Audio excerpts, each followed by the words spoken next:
The Cold War.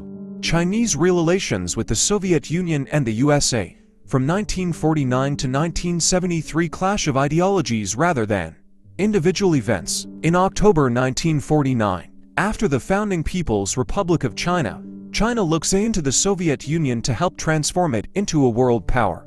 During this period, both China and the Soviet Union appeared to have a close relationship as they are both led by the communist parties. However, the ideological differences between the two nations eventually led to a split known as the Sino-Soviet split in the late 1950s. How and why did China and the Soviet Union form an alliance? Few months after the birth of Communist China, the two nations, China under the leadership of Mao Zedong and the Soviet Union under the leadership of Joseph Stalin, signed the Sino-Soviet Treaty of Alliance on the 14th of February 1950.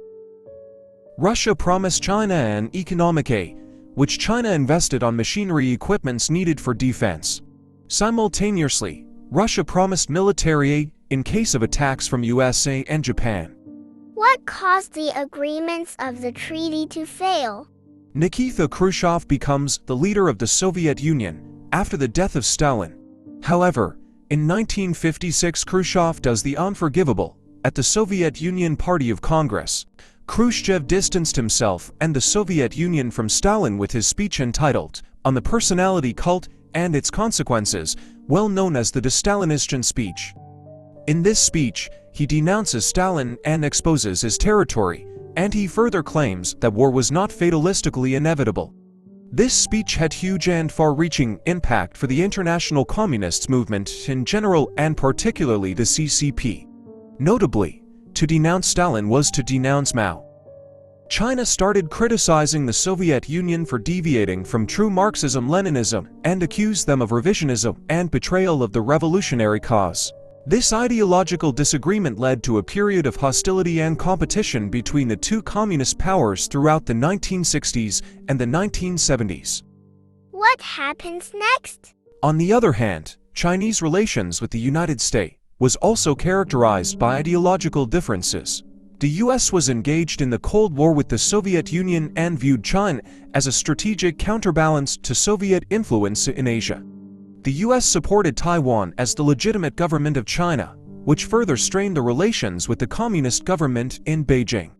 Despite these ideological clashes between China and both the Soviet Union and the US during this period, there were moments of détente and diplomatic engagement. For instance, the US President Richard Nixon's visit to China in 1970 to marked a significant thaw in US relations and added a complex dynamic to the global balance of power during his Cold War era. Moreover, during this period of ideological clashes, China wanted to start its own brand of communism, different from both the Soviet model and the capitalist system of the US. Chinese leader Mao Zedong promoted a vision of socialism with Chinese characteristics, emphasizing self-reliance, rural revolution, and mass mobilization. The ideological clash with the Soviet Union led China to pursue and start its own path in foreign policy and international relations. China began to grow its relationship with other socialist and non-aligned nations, seeking to play a more independent and influential role on the world stage. Therefore, the US saw China as a potential ally in containing Soviet expansion and sought to exploit the Sino-Soviet split to its advantage. The US gradually moved towards a policy of engagement with China, culminating in Nixon's historic visit and the rapprochement between the two countries. In conclusion, throughout this period, China's foreign policy was shaped by its ideological differences with both superpowers. The ideological clashes influenced China's alliance, global positioning, and domestic policies, as the country sought to establish itself as a major world power with its own distinct vision for socialism. Overall, the clash of ideologies between China, the Soviet Union, and the US during the period from 1949 to 1973 shaped their interactions and contributed to shifting alliances and tensions of the Cold War era.